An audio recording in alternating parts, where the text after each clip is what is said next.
अस्सलामु अलैकुम नाजरीन, गुज़िश्ता कल परसों शाम से बहुत ही तकलीफ़ दे बल्कि दिलखराश किस्म की खबरें सामने आ रही है, जिनके मुताबिक ईरानी गुंडों की जानिब से उमर बिन अब्दुल अज़ीज़ रहमहुल्लाह और उनकी बीवी फ़ातिमा बिनते अब्दुल मलिक और उनके एक इंतहाई करीबी खादिम यहया बिन मंसूर की कब्रों के साथ उनकी बेहुरमती की गई। उनकी अजसाद को बाहर निकाल कर उन पर थूका गया और बाज़ खबरें ये भी हैं कि उनकी अजसाद को या उनकी बाक़ियात को आग लगा दी गई। यह होलनाक खबरें आलम इस्लाम के तमाम मुसलमानों के लिए इंतहाई अजियतनाक है, जो उमर बिन अब्दुल अज़ीज़ रहमहुल्लाह की खिलाफत के दौरान जो उन्होंने अदल व इंसाफ की आला मिसालें कायम की, उनके अंदर हम हज़रत उमर फ़ारूक रज़ियल्लाहु ताला अन्हु की सदाकत, अदालत, शुजाअत की एक अक्स देखते हैं। बल्कि रुश्द हिदायत वाली उनकी हुकूमत की वजह से उमर बिन अब्दुल अज़ीज़ को उमर सानी के नाम से भी पुकारा जाता है। और इस तमाम कारस्तानी के पीछे जो हाथ है वो उन्हीं मजूसियों की नस्ल का है जिन्होंने हज़रत उमर फ़ारूक रज़ियल्लाहु ताला अन्हु को मुसल्ले रसूल सल्लल्लाहु अलैहि वसल्लम पे फजर की नमाज के वक़्त खंजर मार के शहीद कर दिया था। और आज उसी की नस्लें आगे चलकर उमर सानी उमर बिन अब्दुल अज़ीज़ रहमहुल्लाह उनकी अहलिया और उनके खादिम ख़ास के कबूर के साथ ये ज़्यादतियाँ करने में पेश है। ये वही लोग हैं जिन्होंने उमर फ़ारूक रज़ियल्लाहु ताला अन्हु पर हमला करने वाले अबू लुअलुअ फ़ेरोज़ की लाश को ईरान में दफनाया और वहाँ पर उसका बाकायदा मकबरा बनाया और हर साल वहाँ पर उसका उर्स पूरे शान व शौकत के साथ मनाया जाता है और धूमधाम से मनाया जाता है। उमर फ़ारूक रज़ियल्लाहु ताला अन्हु को बर्दाश्त न कर सकने वाले उमर सानी को कहाँ बर्दाश्त कर सकते थे। हालांकि उनका दौर इमाम बाक़िर जो उनके पांचवें इमाम उमर बिन अब्दुल अज़ीज़ रहमहुल्लाह के दौर के थे, वो अपनी किताबों के अंदर उमर बिन अब्दुल अज़ीज़ को इंतहाई शानदार अल्फाज के साथ याद करते हैं। असल में इनको तकलीफ़ क्या है? क्यों इतने 100 साल गुजर जाने के बाद अभी क्यों बुज़दिल भेड़िए की तरह उमर बिन अब्दुल अज़ीज़ रहमहुल्लाह के कब्र के ऊपर पल पड़े और इन्हें निकाल कर सारा कुछ किया? इसके लिए मैं आपकी खिदमत में 2 हदीसें पेश करूँगा। पहली हदीस ये है कि आप सल्लल्लाहु अलैहि वसल्लम ने फरमाया, इन्न शैतान यफ़िर्रु मिन ज़िल्ल उमर, कि शैतान उमर रज़ियल्लाहु ताला अन्हु के साए से भी दूर भागता है। दूसरी हदीस ये है, आप सल्लल्लाहु अलैहि वसल्लम ने मजलिस में उमर फ़ारूक रज़ियल्लाहु ताला अन्हु को मुखातब करके फरमाया, अय्युहा इब्नुल ख़त्ताब वल्लज़ी नफ़्सी बियदिही मा लक़ीका शैतानु सालिकन फ़ज्जन क़त्तु इल्ला सलका फ़ज्जन गैर फ़ज्जिक।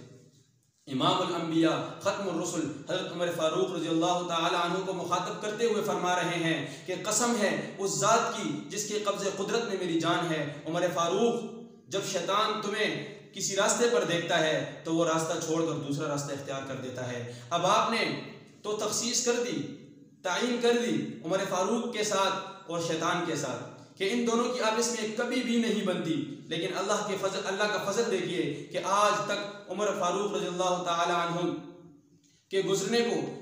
कई सदियाँ बीत चुकी हैं, लेकिन आज तक नाम उमर रज़ियल्लाहु ताला अन्हु सुनने की देर होती है, शैतान फ़ौरन सामने आ जाता है और वो बता देता है, उसके चेहरे पर पड़े बिल ये बता देते हैं। पिछले दिनों बोल चैनल पर जो हुआ, जब हज़रत उमर फ़ारूक रज़ियल्लाहु ताला अन्हु के बारे में जो हदीस की बात चली तो लंदन जाफरी साहब कैसे जो है वो शो छोड़कर भाग गए। अब असल तकलीफ इन्हें नाम उमर के साथ है और वही उन्होंने बदला लेने के लिए उमर बिन अब्दुल अज़ीज़ रहमहुल्लाह के साथ, उनकी कब्र के साथ, उनकी अहलिया के साथ और उनकी बाक़ियात के साथ जो सब कुछ किया, ये सारा गुस्सा जो है सिर्फ नाम उमर का है जो उन्होंने उमर बिन अब्दुल अज़ीज़ पर उतारा।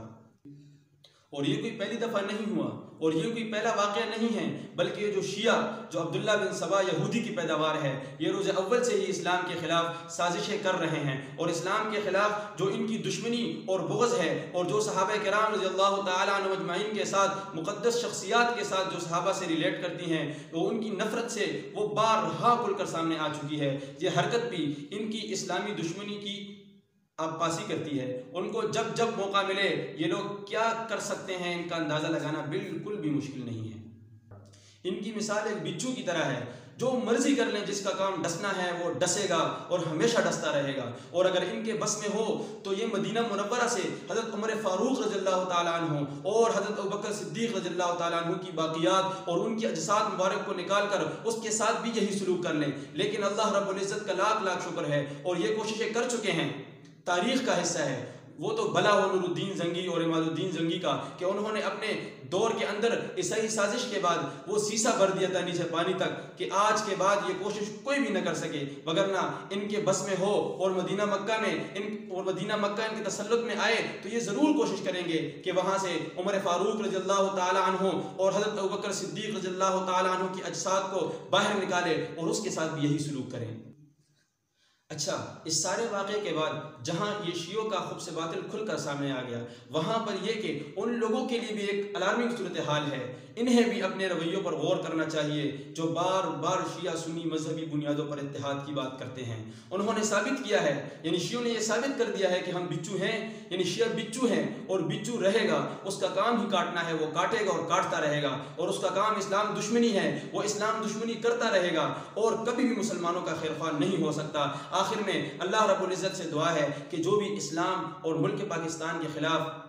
और हमारे अकाबिरीन उलमाए किराम के ख़िलाफ़ साजिशें कर रहे हैं, अल्लाह ताला उनको हिदायत कामिला अता फरमाए। अगर उनकी किस्मत में हिदायत नहीं है तो अल्लाह ताला उनको नीस्त व नाबूद कर दे और हमारे इस्लाम और मुल्क पाकिस्तान और हमारे अकाबिरीन उलमाए किराम को बैरूनी शुरूर से महफूज फरमाए। आमीन।